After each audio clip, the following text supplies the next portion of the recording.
O Senhor esteja convosco. Ele está no meio de nós. Proclamação do Evangelho de Jesus Cristo segundo Lucas. Glória a vós, Senhor. Naquele tempo, Jesus contou aos discípulos uma parábola para mostrar-lhes a necessidade de rezar sempre e nunca desistir, dizendo: numa cidade havia um juiz que não temia a Deus e não respeitava homem algum. Na mesma cidade havia uma viúva que vinha à procura do juiz pedindo: faze-me justiça contra o meu adversário. Durante muito tempo o juiz se recusou. Por fim, ele pensou: eu não temo a Deus e não respeito homem algum, mas esta viúva já me está aborrecendo. Vou fazer-lhe justiça para que ela não venha a agredir-me. E o Senhor acrescentou: escutai o que diz esse juiz injusto. E Deus não fará justiça aos seus escolhidos, que dia e noite gritam por Ele? Será que vai fazê-los esperar? Eu vos digo que Deus lhes fará justiça bem depressa. Mas o Filho do Homem, quando vier, será que ainda vai encontrar fé sobre a terra? Palavra da salvação. Glória a vós, Senhor.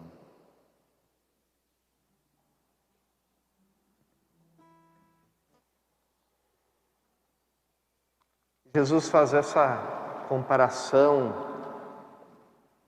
no limite do absurdo, né, entre um juiz que é injusto e que não respeita nem a Deus, nem a nenhuma pessoa. Faz essa comparação com o próprio Deus, que é a própria justiça, a própria sabedoria, a própria bondade, o próprio amor. E compara também o pedido, a perseverança de uma viúva. E lembrem que naquele tempo de Jesus, onde não existia a previdência, né, do Estado, as viúvas eram as pessoas mais desamparadas, sem poder, não podiam subornar nenhum juiz, não tinham nenhum poder de barganha, contavam somente com a sua própria teimosia. Então, Jesus compara também a atitude da viúva com a atitude do orante, ou seja, da pessoa que faz oração, que pede as coisas a Deus. E aqui também existe um abismo nessa comparação, porque uma viúva sem poder, sem influência, sem riqueza, sem prestígio, diante de um juiz mau, né, desrespeitoso. E por outro lado, nós que estamos diante de Deus, bondade infinita, poder, amor infinito, misericórdia infinita, e estamos diante dele não como viúvas ou como pessoas sem importância naquela época, né, mas como filhos amados. Então, Jesus nos ensina a perseverar na oração, justamente porque nós estamos diante de um Deus que é amor, que é bondade, que nos ama, que quer fazer justiça, para nós, o quanto antes for possível. E para isso, para que isso aconteça, só existe uma porta de entrada, que é a nossa oração. E, portanto, a necessidade de perseverar nessa oração.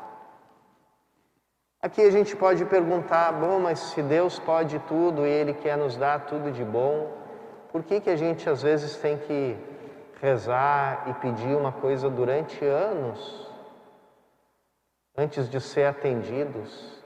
Por que às vezes Deus parece que demora tanto para nos dar o que a gente quer, o que a gente precisa? E aqui não é o despreparo, nesse caso, não é de Deus, mas nosso. Quando nós pedimos as coisas a Deus, muitas vezes nós não estamos preparados para receber essas coisas. Por quê? Porque quando a gente não está preparado para receber uma coisa, ela pode nos fazer mal. Me lembro, na minha casa, o meu pai tinha uma bela coleção de canivetes, gostava de colecionar canivetes, facas afiadas, né? Lá no sul, que a gente faz churrasco, a gente sabe a importância de uma faca bem afiada, bem boa, né?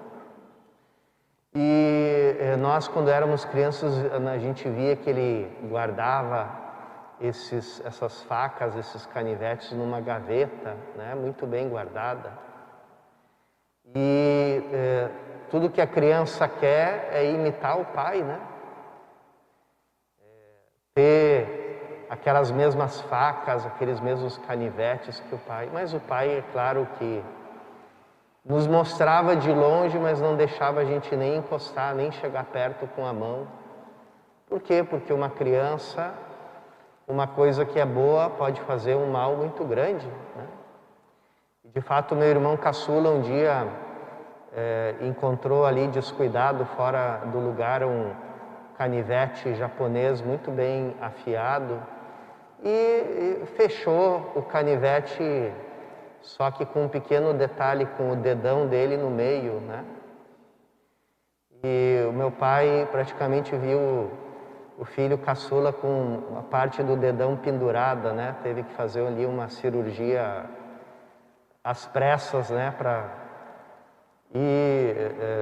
Se saiu um bom cirurgião improvisado, né? Porque o dedo do meu irmão continua no seu devido lugar, graças a Deus, né? Então, a gente muitas vezes não está preparados, não estamos muitas vezes maduros para receber o que nós pedimos. Porque talvez o dom de Deus servisse para a gente se esquecer de Deus.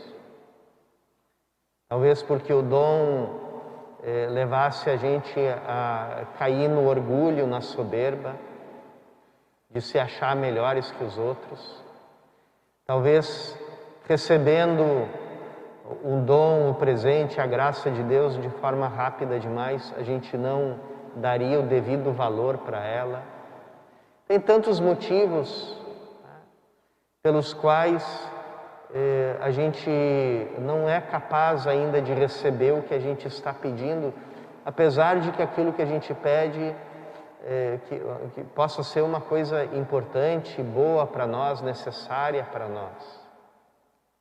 Mas a gente precisa preparar a nossa vida, o nosso espírito, o nosso coração para receber os dons de Deus, e a única maneira de fazer isso é perseverando na oração. A oração perseverante, ela vai deixando no meio do caminho tudo que é supérfluo. E por causa da demora, as coisas, os detalhes supérfluos, não necessários, vão caindo pelo próprio peso. E a oração vai se tornando cada vez mais pura. E como a oração é um movimento do coração, isso quer dizer que o coração vai se tornando cada vez mais puro. A oração vai purificando o nosso coração, vai centrando o nosso coração naquilo que é essencial, naquilo que é importante. E quando o nosso coração está preparado, está pronto, aí Deus nos dá com muita alegria aquilo que a gente pediu, aquilo que a gente está pedindo para Ele. Então, quantas coisas nos ensina a oração perseverante. eu acredito que a coisa que ela mais nos ensina é a humildade. O orgulhoso tem pressa, o orgulhoso não sabe pedir 2 vezes. O orgulhoso se cansa rápido de pedir e resolve conseguir as coisas pelas próprias mãos. É só o humilde é capaz de perseverar, né? E por isso, talvez que Jesus use essa figura da viúva, porque a viúva não tinha nada, era a pessoa mais pobre, mais desamparada do tempo dele, né? Os órfãos e viúvas, de que fala tanto a Bíblia, né? As 2 categorias mais desamparadas que existiam. Então, por causa disso, porque nós temos que nos tornar simples, nós temos que nos tornar humildes, e só assim podemos nos tornar agradecidos e os dons de Deus darem um verdadeiro fruto de santidade na nossa vida. Peçamos a Ele nessa Eucaristia a graça de receber os dons de Deus com humildade, com gratidão, através da nossa oração perseverante.